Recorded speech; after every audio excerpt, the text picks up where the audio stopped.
We're talking about lines of credit. My Yes. my philosophy has always been, it's better to have it and not need it than need it and not have it. And the time to get it is really when you don't need it. This is the PMP Industry Insider Podcast.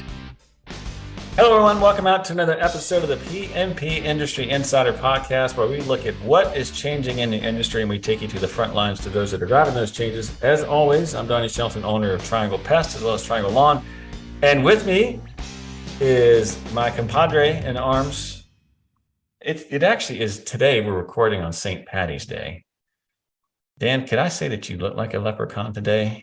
Could I? You can. It might not be true, and this is how oblivious I am. I didn't even realize it was St. Patty's Day. Oh gosh! All right, so hang on. I got to give you so introduce yourself, introduce our sponsor, and then our topic, and I can introduce our guest.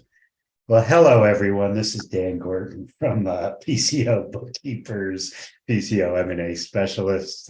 We do accounting work for the pest and lawn industry as well as exit planning. And with us today, today's episode is sponsored by Coal March by WorkWave. So if you're interested in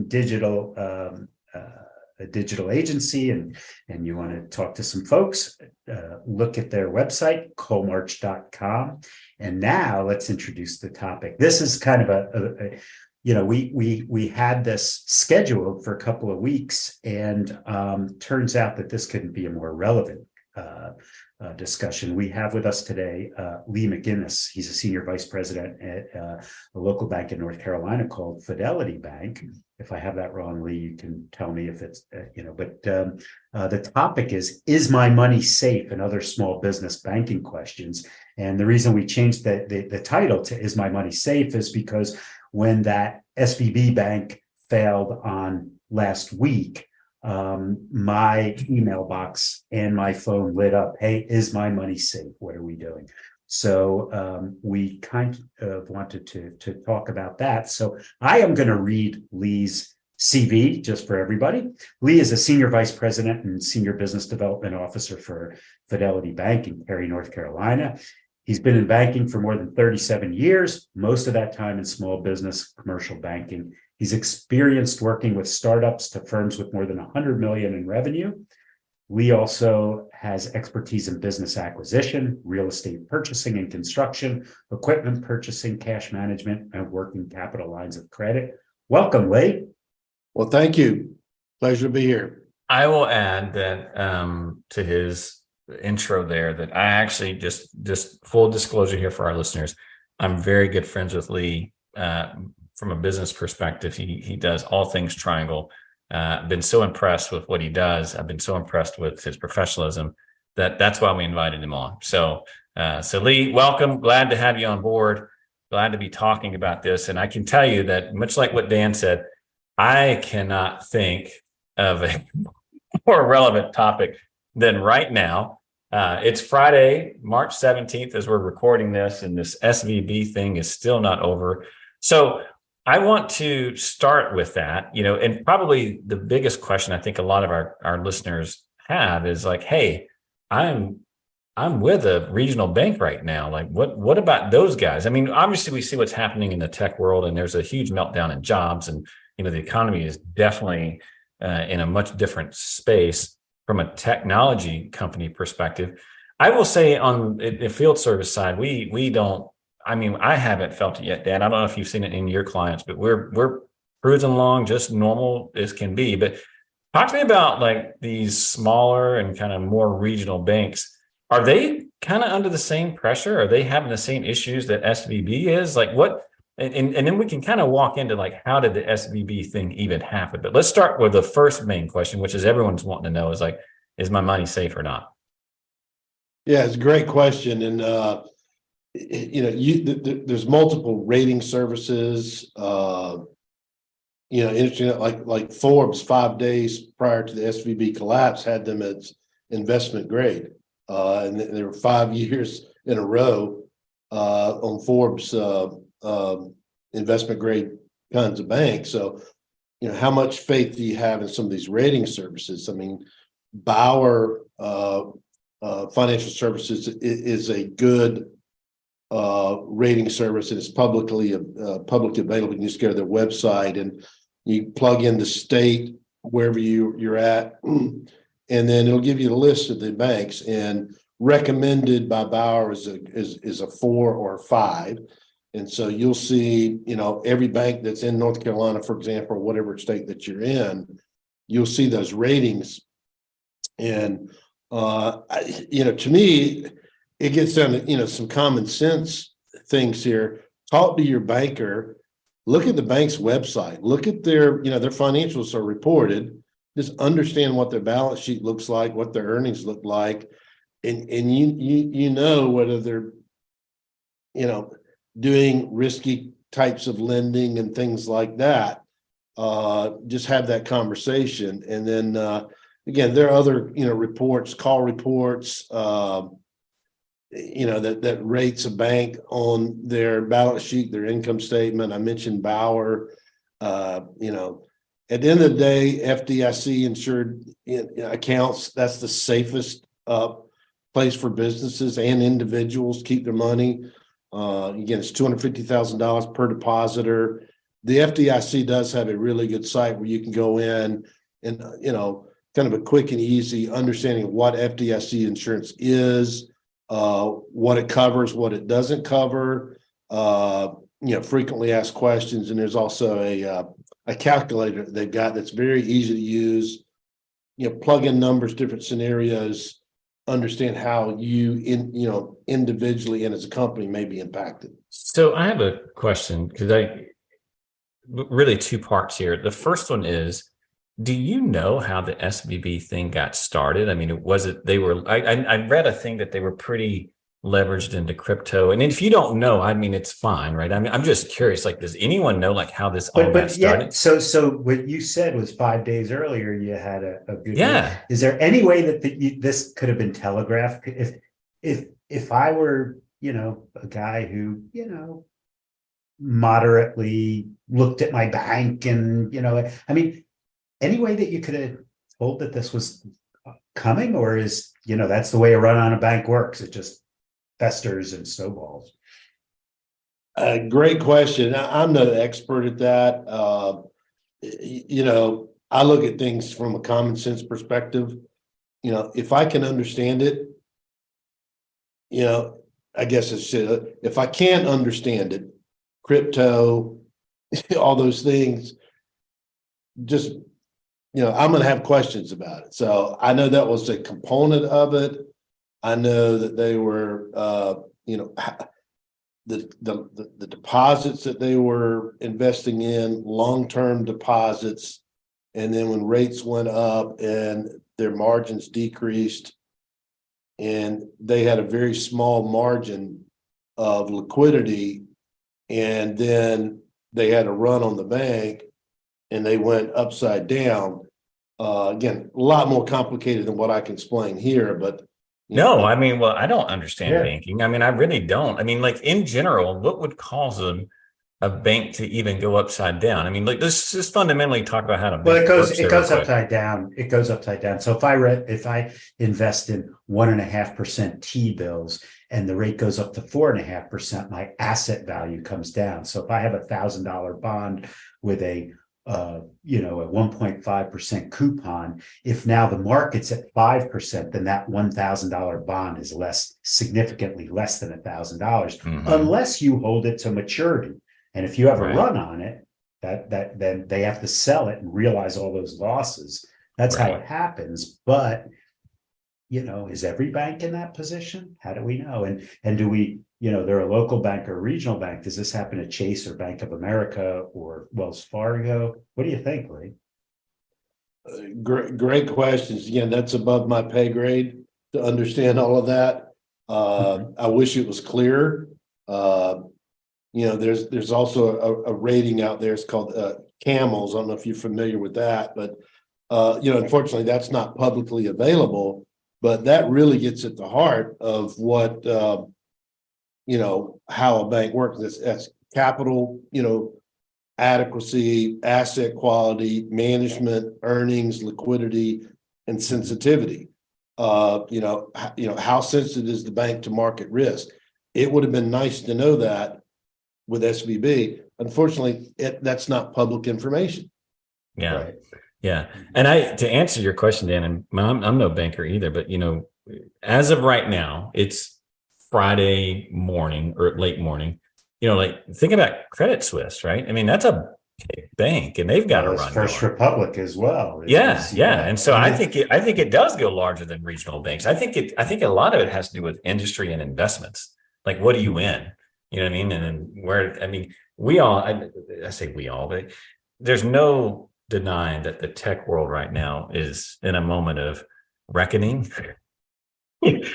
All of these expectations and in my mind overvaluations, and now that the rates are going up and money's not cheap anymore, I think it's just like it's the reality time, and maybe that's limited to the industries or banks and companies that are really heavy into tech. I don't know. Again, much like what Lee said, I'm not privy in that world, but outside looking in, that's what it seems privy to. So let's circle back here real quick. $250K insurance for a business is not a whole lot. It's just not. If you're running a company, especially if you're running payroll and whatnot, you're exactly. Right. So FDIC basically says, okay, if a bank gets a run and they get upside down and they fold, the government's going to give you back at least $250K. What can I do to mitigate my risk? Because I mean, I know in the case of Triangle, right, if that happened, I mean, we would be decimated, and where we don't have multiple accounts. I mean, what are some strategies that I could use to just mitigate some risk if I'm concerned about my bank? What I would suggest is, I mentioned this earlier, is FDIC.gov.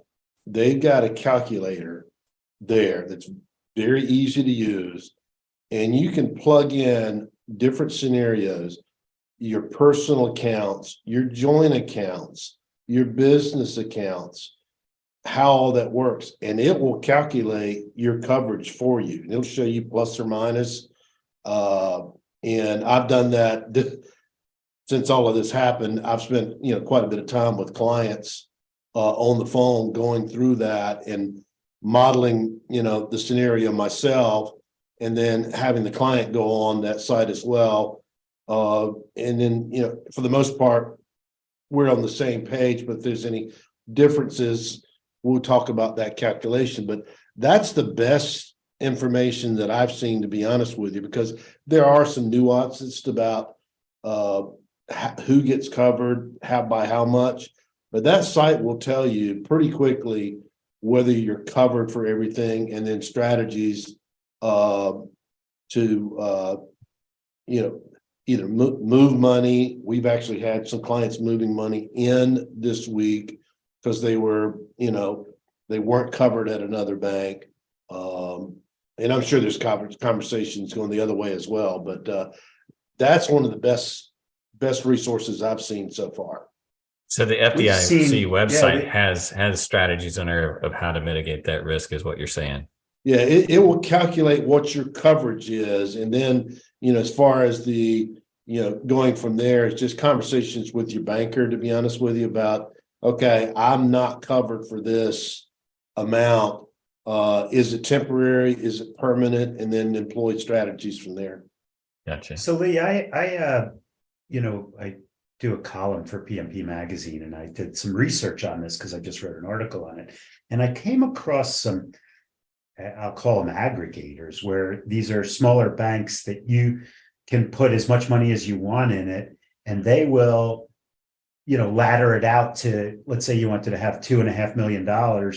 They'll find 10 other banks and do, so that you're protected that way. Is that something, is that something that you've ever heard of? Yeah, it's brokered CDs is what we call that. And yeah, you can do that. We've got resources for that as well. It's it really depends what you're looking for. Now, for example, one of the things that I'll guarantee you that you would have seen SVB on that list for paying higher rates. And you do have to question, why is this bank paying, an above market rate? So if you're shopping for a rate, that's one of the tools that people use. But again, you gotta understand why this bank is paying a higher rate, and understand the risk that may be involved there. Are they trying to raise deposits because they can't cover their debts and those kinds of things? Question you got to raise, but yeah, that's a strategy as well. And Lee, let me pause you there real quick, because I just want to make sure our listeners are catching what you're saying. It works just like it would if you're going for a home mortgage. So if you're a higher risk, you're going to pay a higher rate.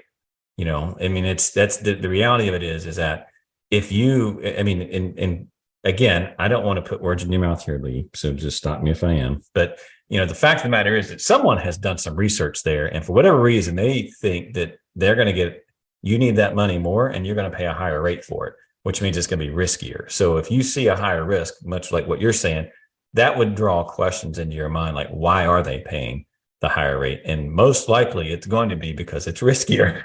I'm not going to say always, but the vast majority of the time, that risk is the big driver there. Is that a good way to summarize that? Absolutely. And again, you need to pause and ask the question, now more than ever, because of things like this, just ask that question. The grass is not always greener. There may be a reason. Right. So one of the other things that we came up with is like joint accounts. That's double. So that's 500,000. So consider, maybe 250 in your corporation name, because that's one entity, and then a joint account maybe with your spouse. Or does it have to be spouse? Could you and I open up a joint account and get 500,000, or is there a spousal thing? I don't know that there's a spousal thing, but again, that's where that FDIC.gov site, that calculator, it breaks it down into all the different types of account. Sole proprietorship, joint with beneficiary, business account. You can plug in any kind of those scenarios and understand what your coverage would be. Got you. Well, all right. So we've been talking about how to protect our money. Now let's talk about my favorite topic, which is how to get money. So let's transition a little bit, and I want to talk a little bit about, one of the things that I think a lot of business owners use is obviously a really good bank is really important for you to have, whether it be, lines of credit and, vehicle loans, if you do it that way. A lot of times, getting back to the whole risk thing, especially the smaller operators, they're really having to put a personal guarantee on, anything that the bank gives them. And so I wanted to spend a little bit of time talking a little bit about loans and lines of credit, and how do we, first of all, how do you get your best deal from your bank? I probably want to I do want to start with lines of credit, because I think that's probably the most common that I see. But let's start with a line of credit first. Like, what is the best way for me to get as much of a line of credit that I can without a personal guarantee? Like, what are the components that are in that? And maybe the good way is to talk through how the bank sees those, and then maybe after that we can talk about things that you can do to get yourself in a great position.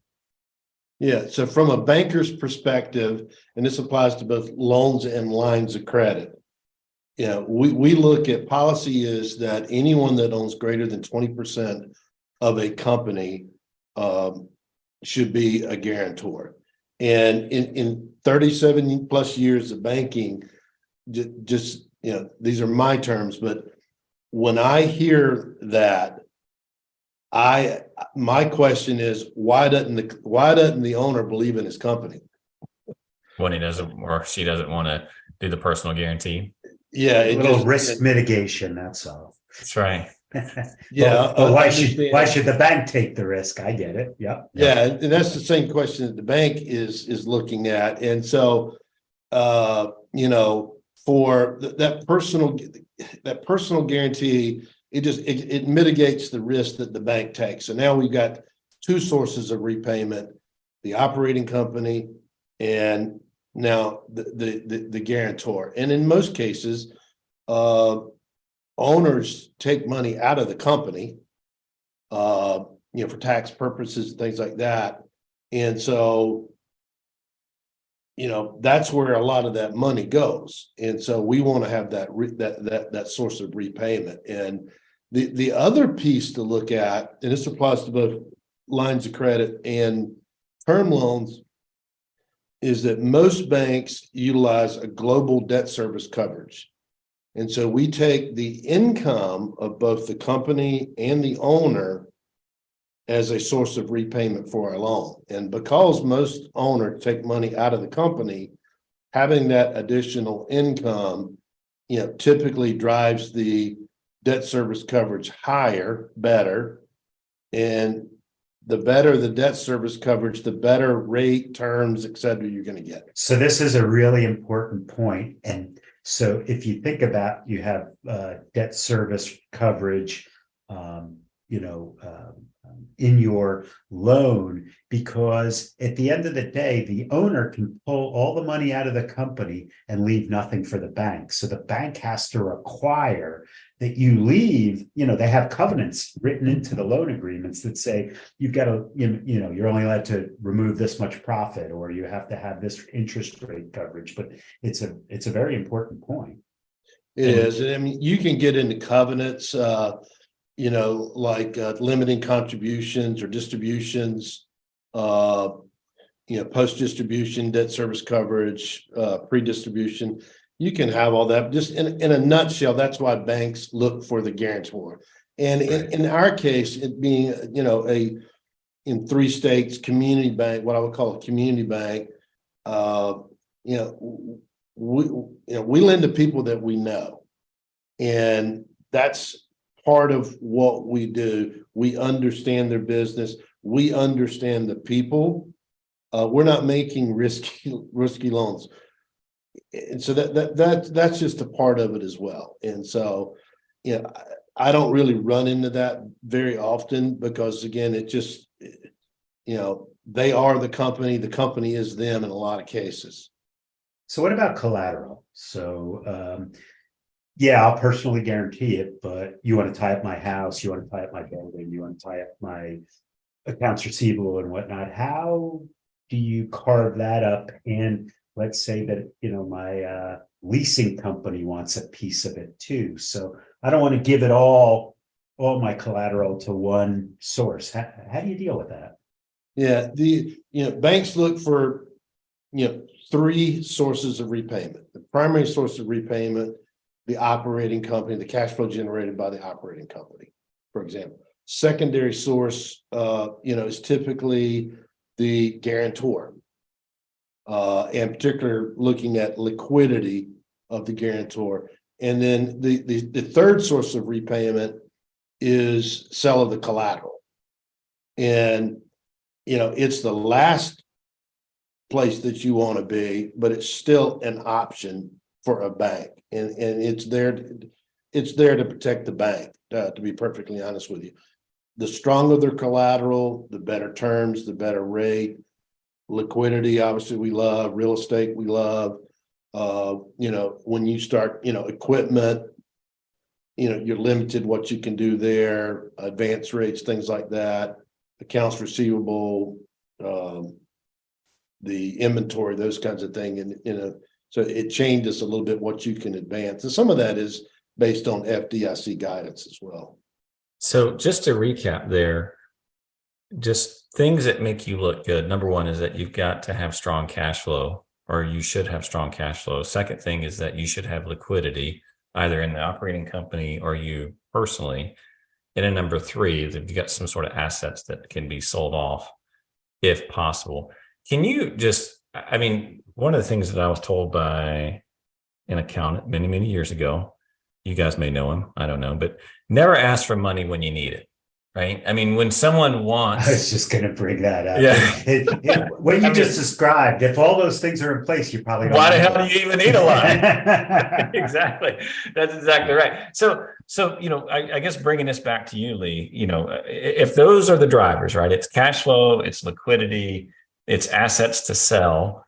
When should, I mean, and this sounds like such an obvious question, but I just want to reiterate it just so for our listeners, when should you be asking for a line and how much should you be asking for? Are there any like as much as you can get? Is it 20% of your business? Is it a percentage of your cash flow? Like when do you do it? And then what is a reasonable amount to be asking for?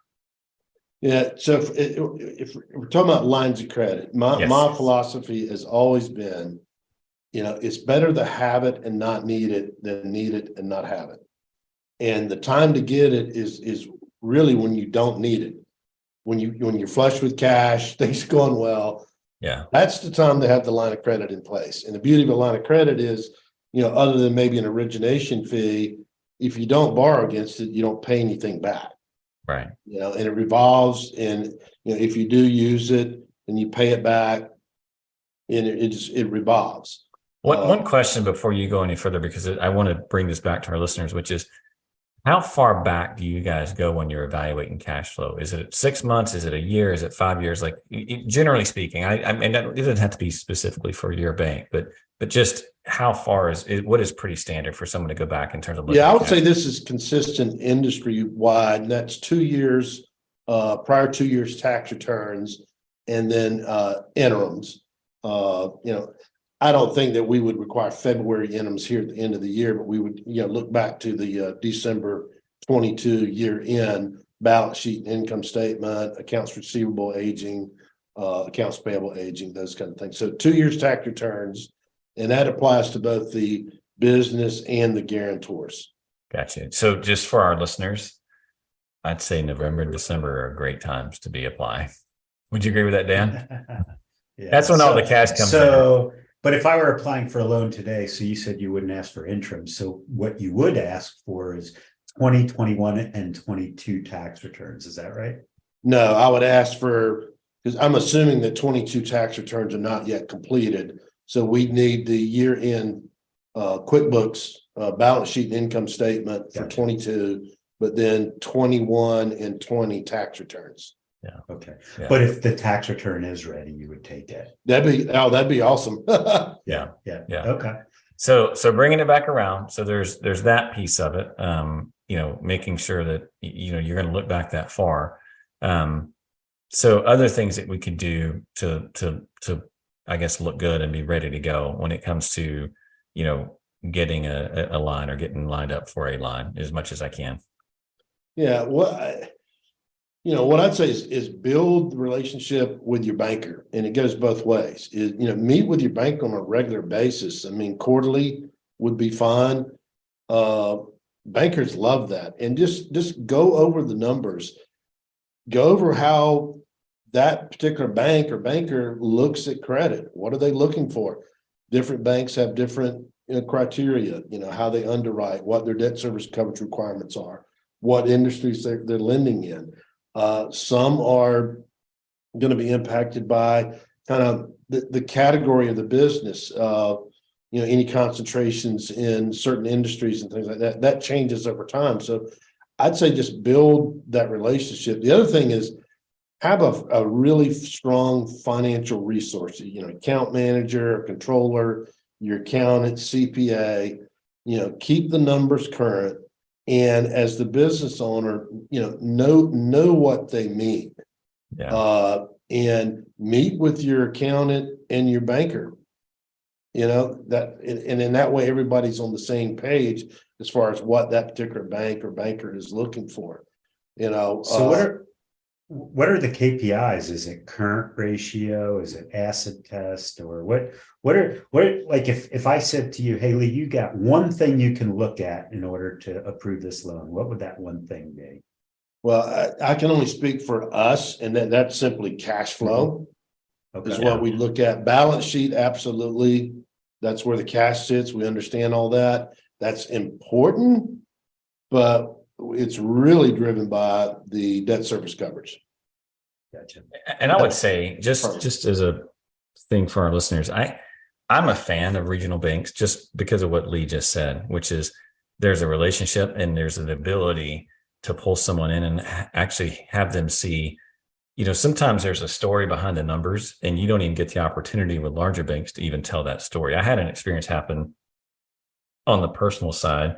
And if you're watching this on YouTube, I'm recording this from my home, but when I was buying this home, I will tell the companies I was using their Rocket mortgage now. Remember QuickBook Loans or whatever it was? Do you guys remember? Quicken Loans. Yeah, Now it's Quicken Loans, Rocket whatever. Mortgage. So that's who I was getting my mortgage through. I don't pay all cash for big houses like Dan does, but I had to use a loan. Wow. So I was sitting on Donnie's wallet the other day, and I got a nosebleed. Yeah.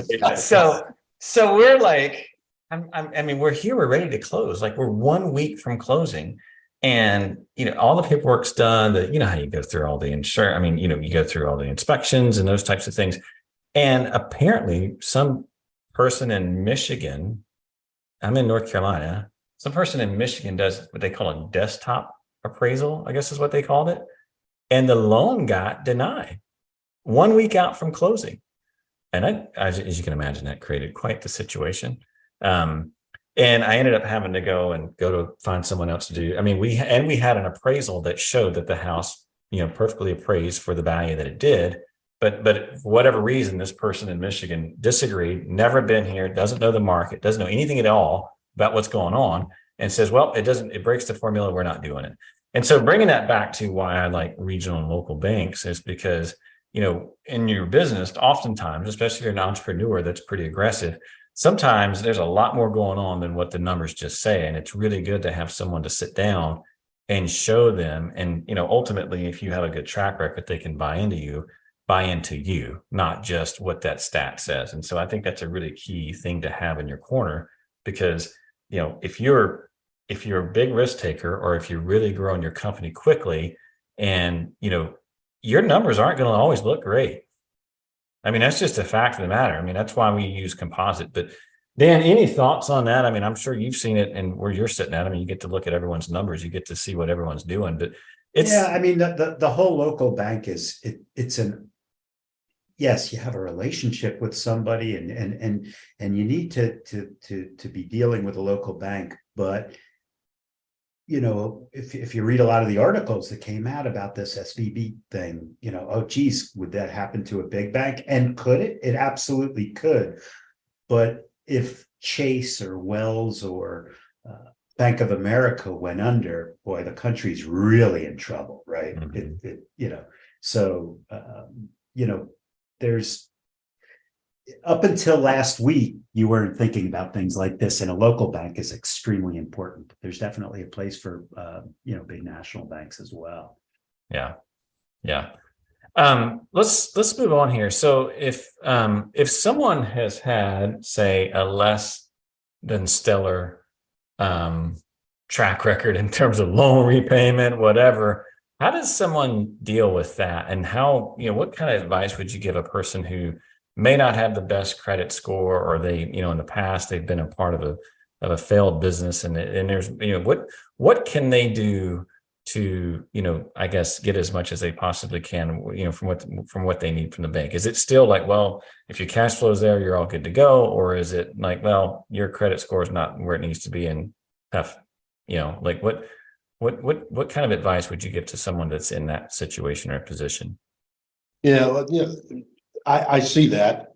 And it goes back to what I talked about earlier. Just get to know your banker, make sure your banker knows you. Again, particularly if you look at what happened during the pandemic, sales were all over the place. Some people did extremely well, some didn't.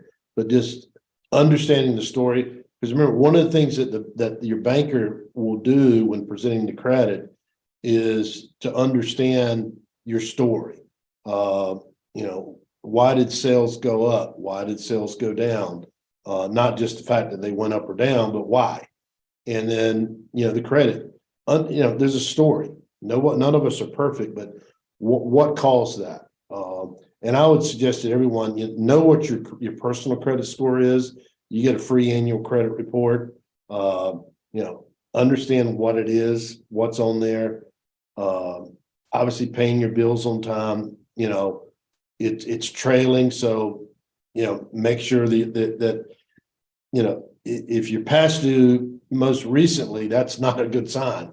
If it Right. was 5 years ago and there's a story, that's understandable. You can mitigate that. Set everything up on auto draft, and that way you never forget. And then the other thing is, keep your credit utilization less than 30%. That's a new measure on your score. How do you know what your how do you know what 100% is for each person? Well, It's if you different. got a $10,000 credit card, you don't want to go over $3,000. Okay, so but it's not a formula based on who you are, what you make. It's just I The got amount of credit. $100,000 worth of credit, only Right. use 30.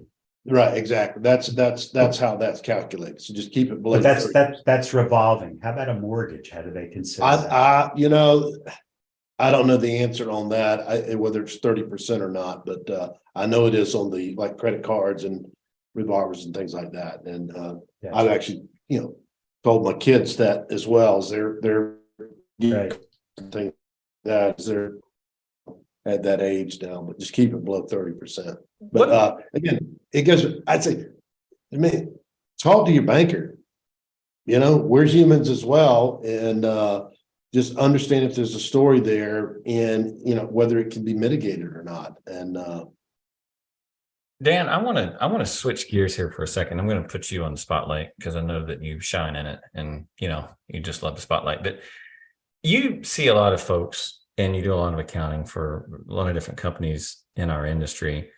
What would you say the number one thing that gets people in trouble when it comes to banking and finances? Like what really gets them in trouble and kind of starts a process where they can't really get it back on the road? Like I have definitely seen companies where it turned into a show and then eventually they got down to a point. It was either sell or die. What would you say gets people in that position? Well, obviously, if you don't run a good business that's making money and it's bleeding, that's Right. a problem. But one of the things that we addressed before is owners taking too much money out of the company, right? Because you could say that I have a credit line for $1 million, but I have no cash in the bank, but I draw my credit line for 200,000.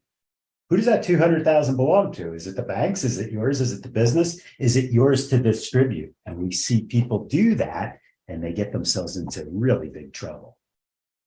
I was going to say, again, I did this last podcast. I probably should stop doing this, but we were in a meeting, Dan and I, in a peer group, and one of the people was doing exactly that. And they were basically living on cash that they did not have. And I got super pissed at them. I don't remember, Dan, I yelled at him. And I was like, you're spending money that you don't have. And you're talking about stupid stuff and you don't even have enough money to pay your bills. I don't know if you remember that. Don't consider your credit line your cash. Exactly. It's an emergency.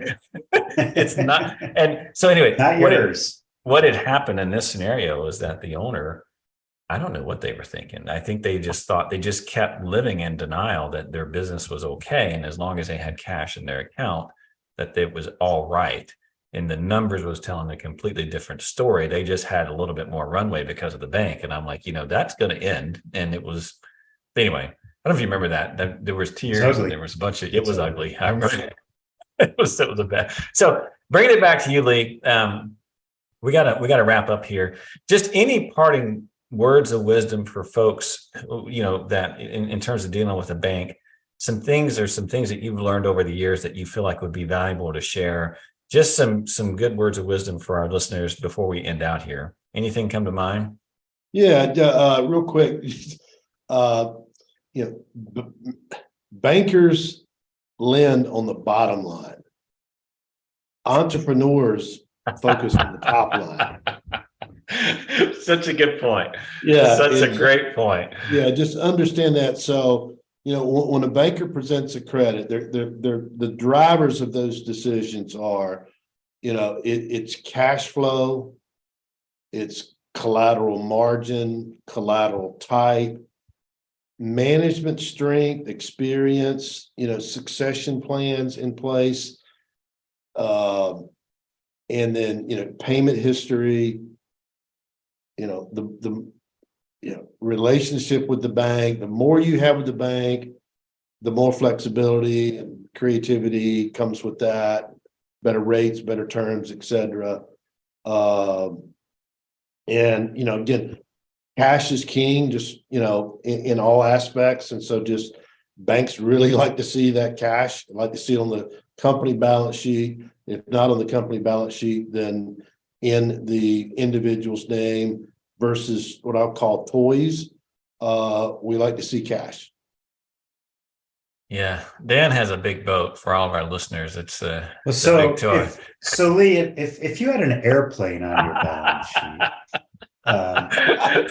is that something liquid that you would? It's not about me, Dan. It's about you. Okay, just so you know, right. Dan. By the way, this has been great, Lee. Thank you for coming on board, talking about SVB, as well as things that we could do to look good to a bank. Dan, any parting thoughts that you want to add before we finish out here? No, I think this is a very important topic, especially as we go into uncertain economic times. It's very important to have a good banking relationship and available money on a credit line, whether you need it or not. There's always, short term. There's, listen, you might run into trouble, you might need it, but you also might run into some tremendous opportunities when the economy flips. Mm-hmm. What do they say? One man gathers what another man spills, right? So absolutely. The only thing I would add is that I would think that right now is definitely the time to be disciplined in your business. And I say disciplined, I mean financially disciplined, really looking at what you're doing. And not to say you shouldn't spend money, and not to say that you should not be marketing. I'm not saying any, when I say disciplined, I mean very careful about how you're spending your money and very thoughtful about how you're leveraging it and making sure that you're getting the most that you possibly can. And I know that's generic and it's very broad, but it's absolutely true, because I bet you right now, everyone that's listening, there's something in your business that you're not watching that is probably not as good as it could be had if you go and look at it. And so I would just say right now is a good time to be disciplined and be thinking about that. Well, with that, Lee, thank you again for joining us. Thanks for sharing your knowledge and sharing it with our listeners. And with that, we're going to close out. Just a reminder that all the resources and topics that we talked about today are available on the podcast website, pmpindustryinsider.com. Just take a look under show notes. Lee, if it's okay, we might put your contact info up there. Is that all right if some of our listeners have questions? Okay. Absolutely. All right. Sounds and great. As always, we appreciate any likes, shares, whatever. Just let other folks know about the podcast. And that, we're going to sign off. We will see you all next time. Take care now. Thank you. Bye-bye.